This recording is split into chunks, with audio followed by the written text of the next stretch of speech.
Marcus Sterling thought he knew everything about the people who worked for him, including Jerome Washington, the quiet parking attendant who'd worked nights at Sterling Plaza for years. But what Marcus didn't know was that Jerome wasn't just any parking attendant. He was an undercover FBI financial crimes investigator who had been building a case against Sterling for months. Tonight's hit and run would be the final piece of evidence he needed. It was 11:47 p.m. on a rainy Thursday when Marcus Sterling's blood-red Lamborghini Huracan screeched into the underground parking garage of Sterling Plaza, the crown jewel of his real estate empire. Jerome Washington looked up from his security desk, where he had been reviewing what appeared to be a crossword puzzle, but was actually coded surveillance notes about Sterling's elaborate money laundering operations that had taken him 18 months to document.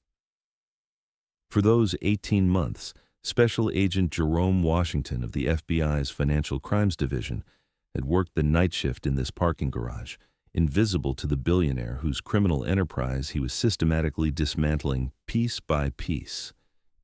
To Marcus Sterling and everyone else in the building, Jerome was just another black working man in a uniform, someone to be ignored, dismissed, treated as part of the furniture rather than a human being with intelligence, education, and federal law enforcement authority. Marcus parked his Lamborghini in his reserved spot and stepped out, his usual arrogance and commanding presence replaced by obvious panic and disorientation. Even from 30 feet away, Jerome could see that something was seriously wrong with the man who normally strode through the garage like he owned the world, which, technically, he did own significant portions of it, though all acquired through criminal means that Jerome had been meticulously documenting. Marcus's expensive Italian suit was disheveled and stained, his perfectly styled silver hair was messed and hanging in his face, and his hands were shaking visibly as he fumbled with his keys and phone. But what caught Jerome's trained FBI investigator eye immediately was the obvious damage to the front of the Lamborghini.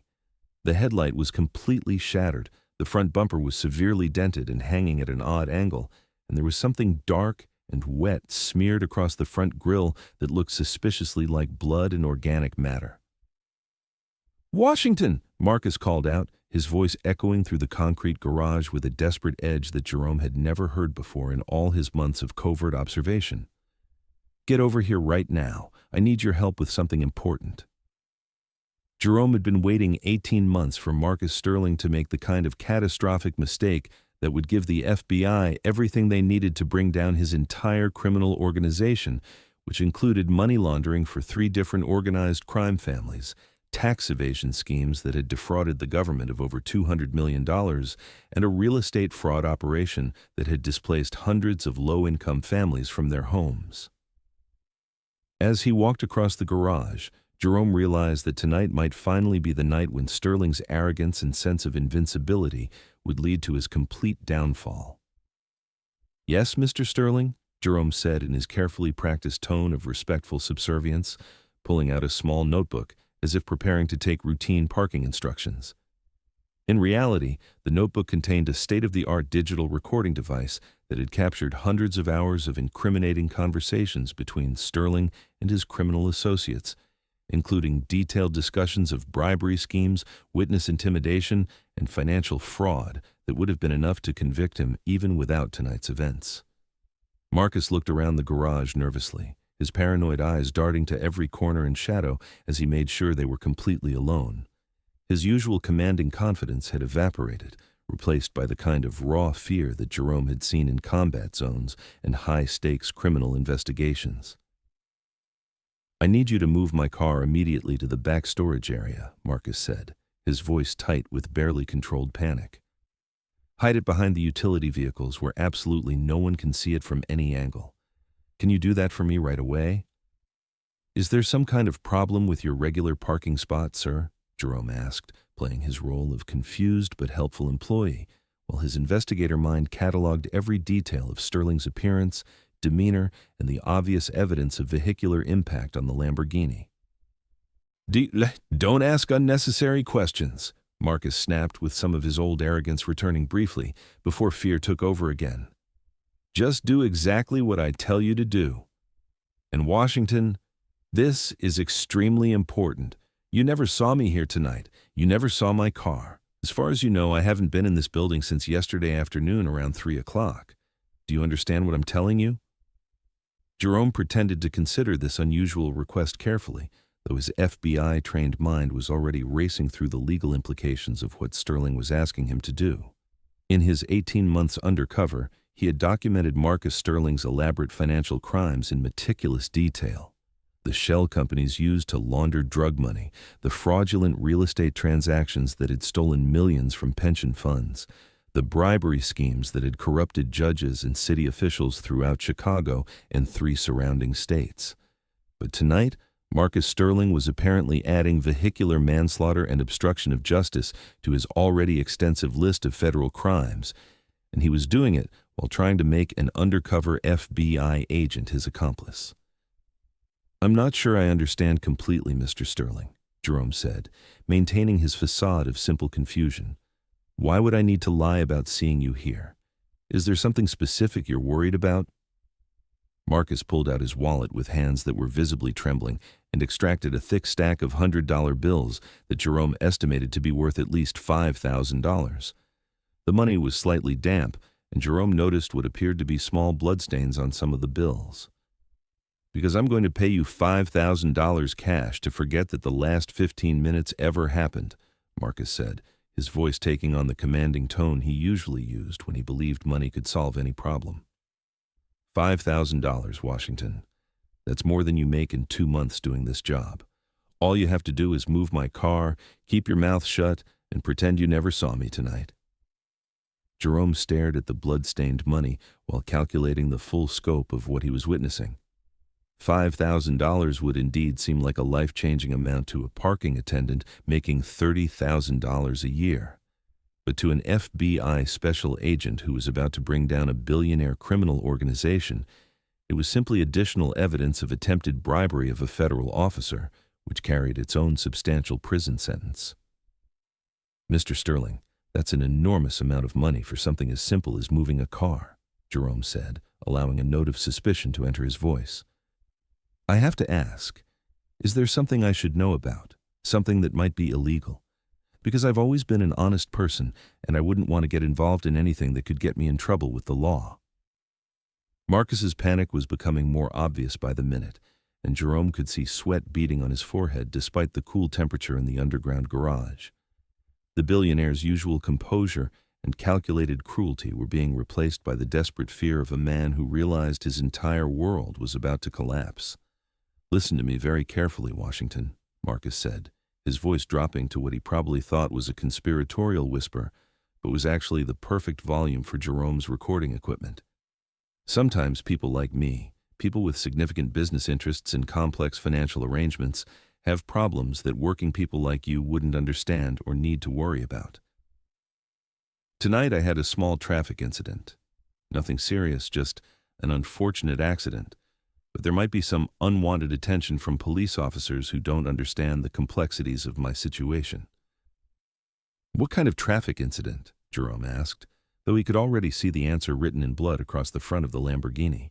"The kind where you mind your own damn business and take the money I'm offering you," Marcus snarled, his fear making him revert to the casual cruelty that had characterized his treatment of employees for decades. "I'm not paying you to ask questions. I'm paying you to move a car and keep your mouth shut about things that don't concern you." Jerome looked at the money again, then at Marcus's frightened and angry face, then at the damaged Lamborghini with what was clearly blood and human tissue on the front end. He was about to make the arrest that would end his undercover operation and bring down one of the largest criminal enterprises the FBI had investigated in years. But he wanted to get every possible criminal charge on the record before he revealed his true identity. "Mr. Sterling, I've worked for you for almost 2 years now," Jerome said, allowing his voice to take on a more serious tone. "I've always done my job professionally. I've always been loyal to you and your organization, and I've never caused you any problems. But what you're asking me to do right now sounds like you want me to help you cover up a serious crime. That's not something I can do lightly."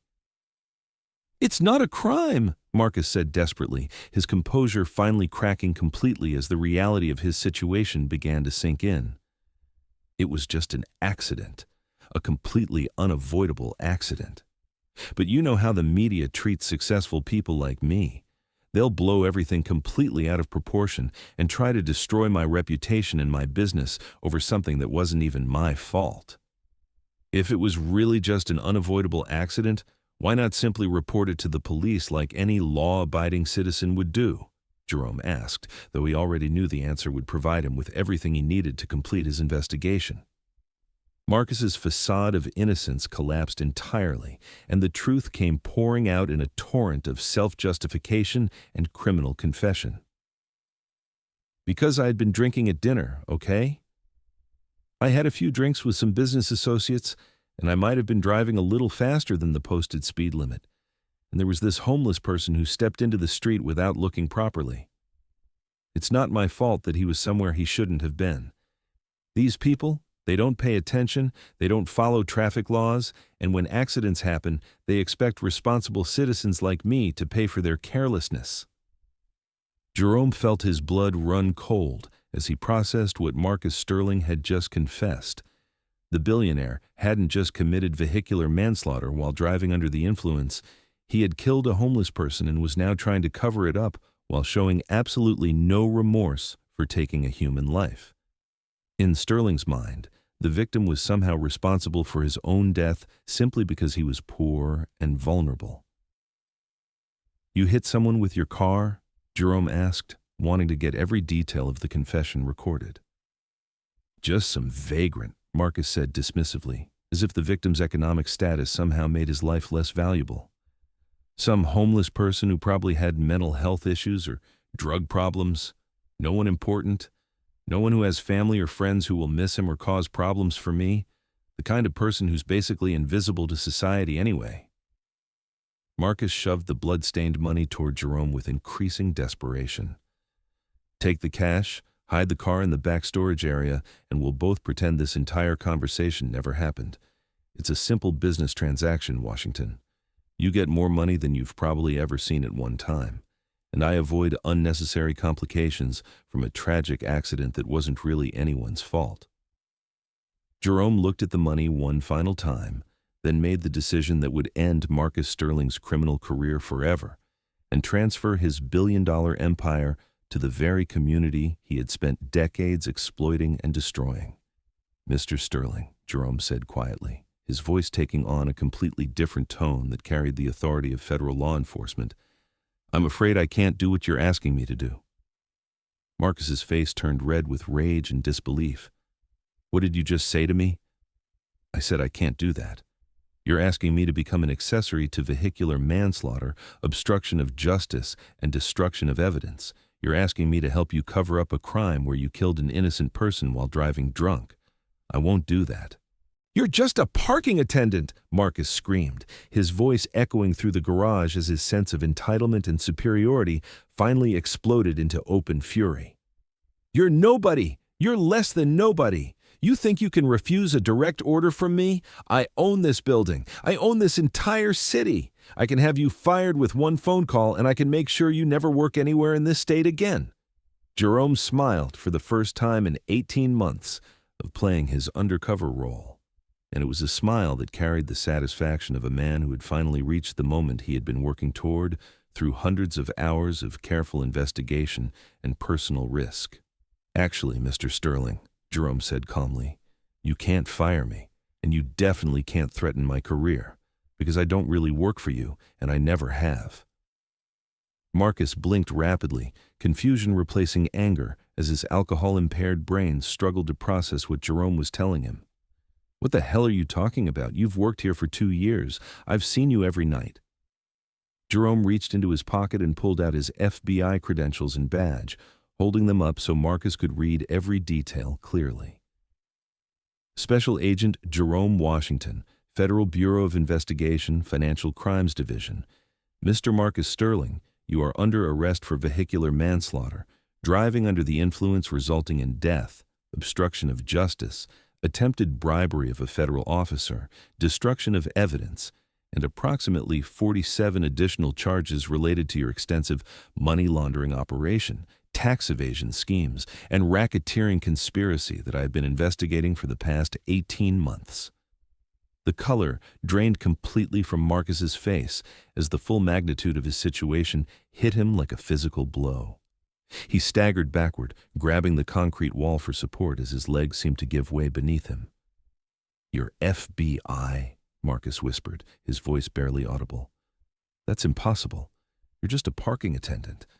I've seen you here every single night for 2 years. You clean the floors, you park cars, you're just a black man in a uniform who you never bothered to really look at or think about," Jerome finished.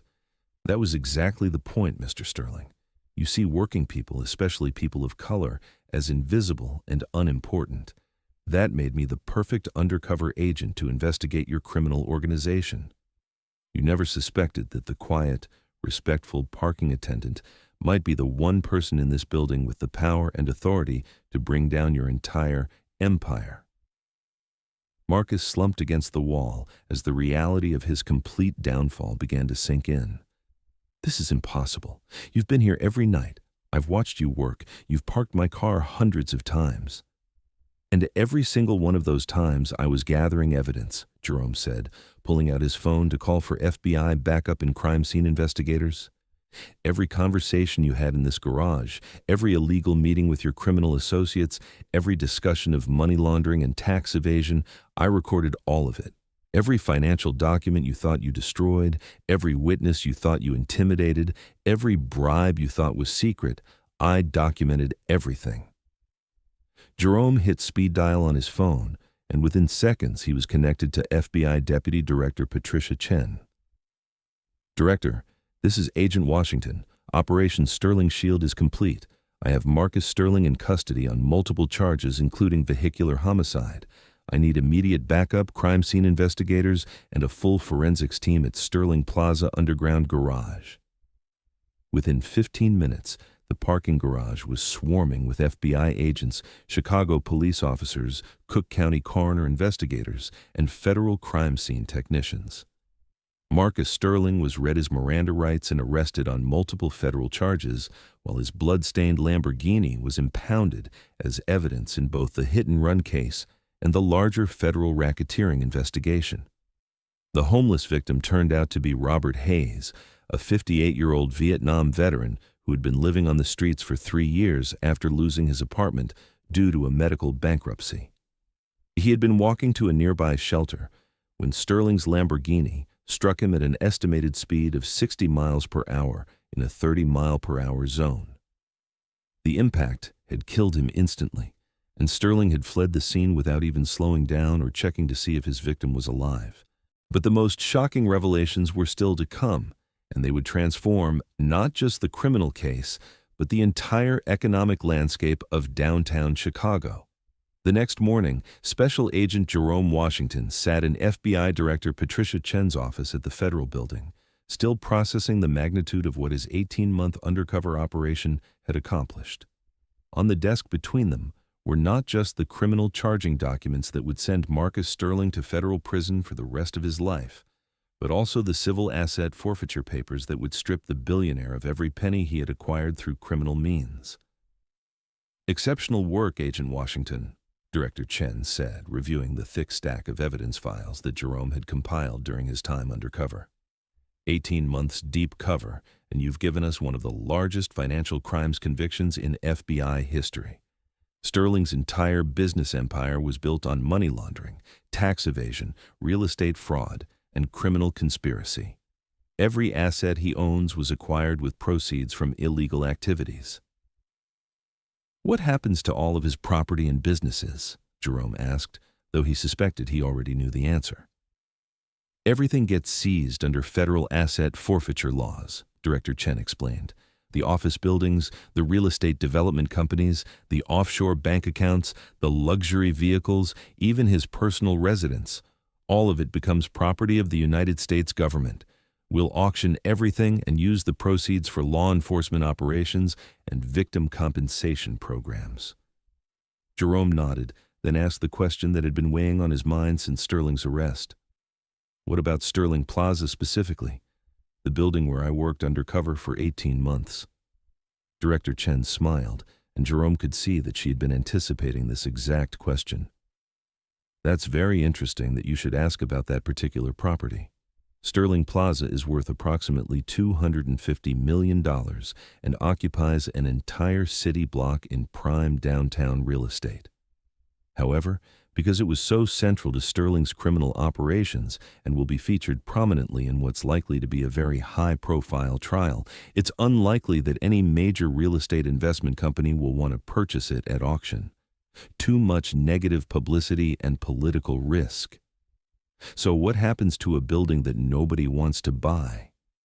Well, there's a provision in federal law that allows undercover agents who have risked their lives on extended deep cover operations to receive substantial compensation through the asset forfeiture process, Director Chen explained, especially when their work directly leads to the seizure of assets worth hundreds of millions of dollars. The compensation can include the opportunity to purchase seized assets at significantly reduced prices. Jerome raised an eyebrow, beginning to understand where this conversation was heading. What kind of significantly reduced prices? The kind where you might be very interested in placing a bid on a 40-story office building in downtown Chicago, Director Chen said with a knowing smile. Particularly given that your undercover work directly led to its seizure, and given that you'll need a substantial reward for risking your life for 18 months to bring down a criminal organization. 2 weeks later, Jerome Washington stood in the same parking garage where he had arrested Marcus Sterling, but absolutely everything about his situation had changed dramatically. The building now belonged to him. Purchased at federal auction for $35 million, funded by his FBI service compensation, federal agent hazard pay accumulated over 18 months, and a special law enforcement loan program designed to help agents transition back to civilian life after dangerous undercover operations. The first major change Jerome made was converting the entire ground floor of Sterling Plaza into a comprehensive community center offering free legal aid services, job training programs, financial literacy classes, and small business development assistance for working families throughout Chicago. The second change was hiring every single person who had worked in the building under Sterling's ownership, giving them all substantial raises, full health benefits, and profit-sharing arrangements that made them part owners of the building rather than just employees. But perhaps the most symbolically important change was the new nameplate that replaced the old Sterling Plaza signage, Robert Hayes Justice Center, named after the homeless veteran whose death had finally brought Sterling's criminal empire to an end.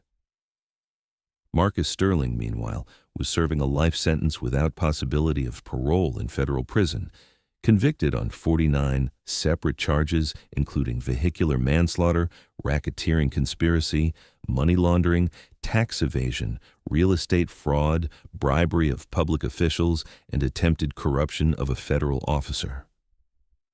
The trial had been a media sensation, with Jerome's undercover recordings played in court daily for 3 weeks, revealing the casual cruelty and systematic criminality that had characterized Sterling's treatment of working people and vulnerable communities.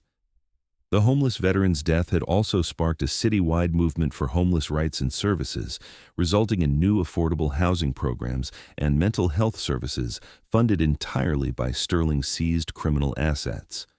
The irony was not lost on anyone that the man Sterling had dismissed as nobody important had become the catalyst for the largest expansion of social services in Chicago's history. 6 months after taking ownership of the building, Jerome received an unexpected visitor that would complete his understanding of just how far Sterling's criminal influence had reached. Sarah Sterling, Marcus's 24-year-old daughter, came to his office on the 40th floor, the same office where her father had once planned criminal operations while looking down on the city he thought he owned. "Agent Washington," Sarah said, clearly nervous but determined to have this conversation. "I wanted to apologize personally for my father's actions and to thank you for what you've done with this building and the community programs you've created." Jerome studied the young woman, who had her father's intelligent eyes but none of his cruel arrogance.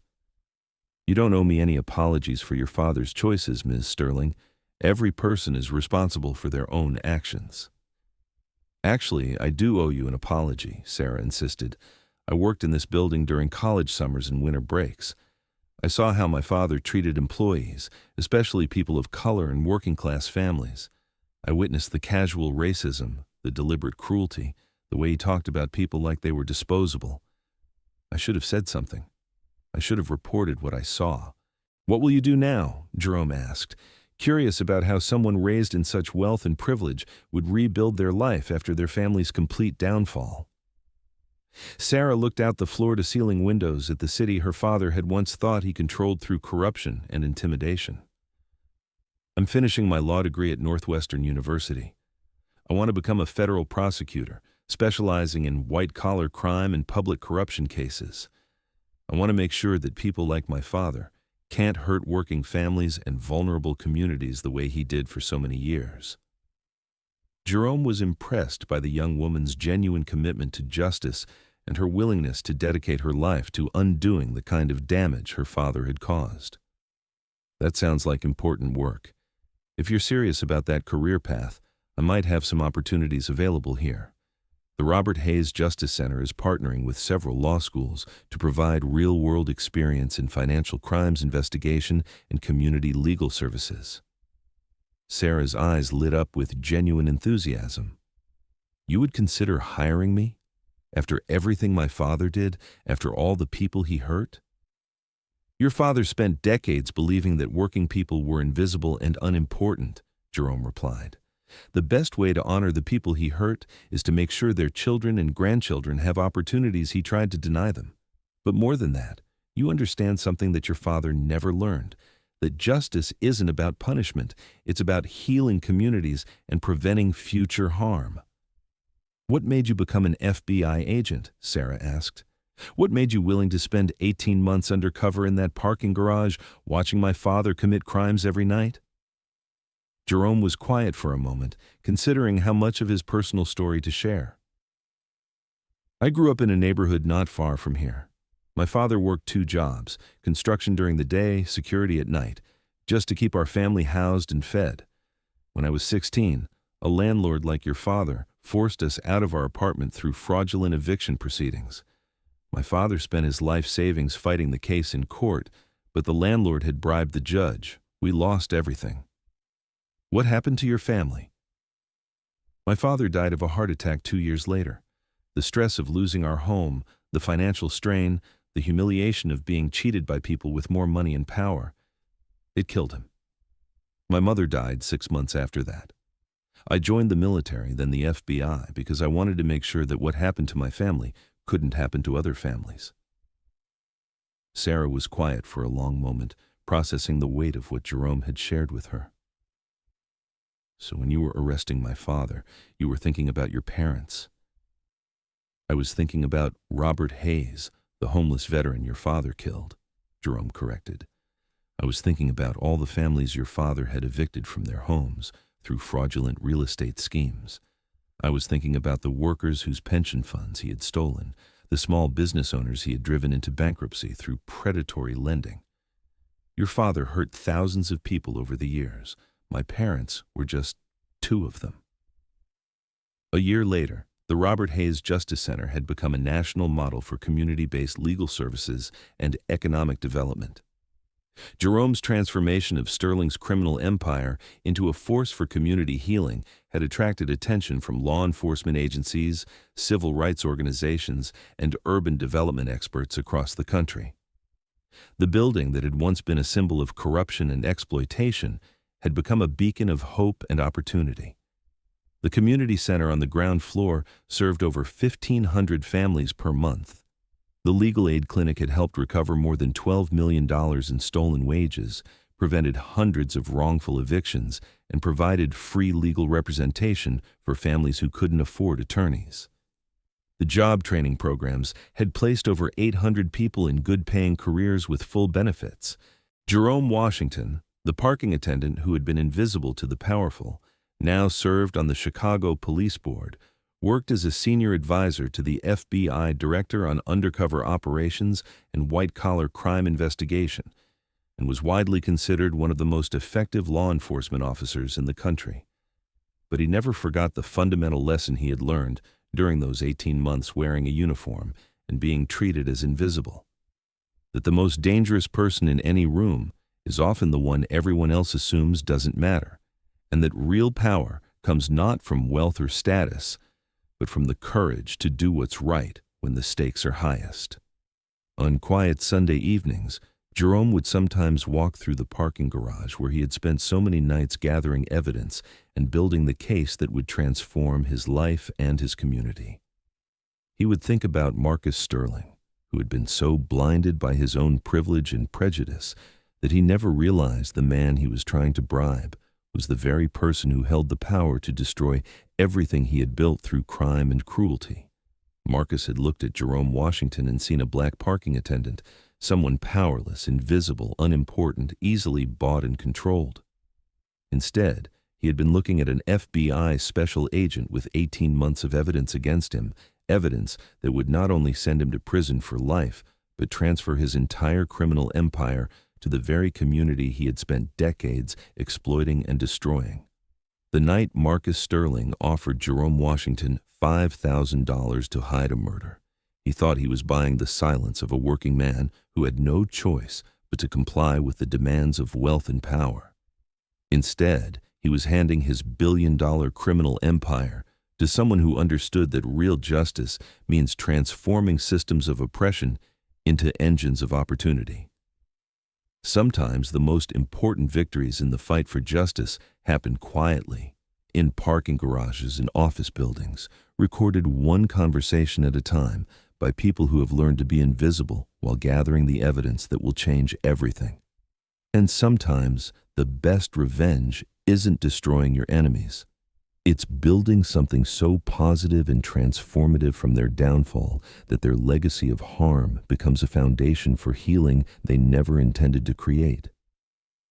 If this story of patience, courage, and hidden strength touched your heart, remember that real power often lies with those who seem powerless, and that the most important battles for justice are sometimes fought by people working quietly in the shadows, gathering evidence and building cases one day at a time, until the moment comes to step into the light and change everything forever.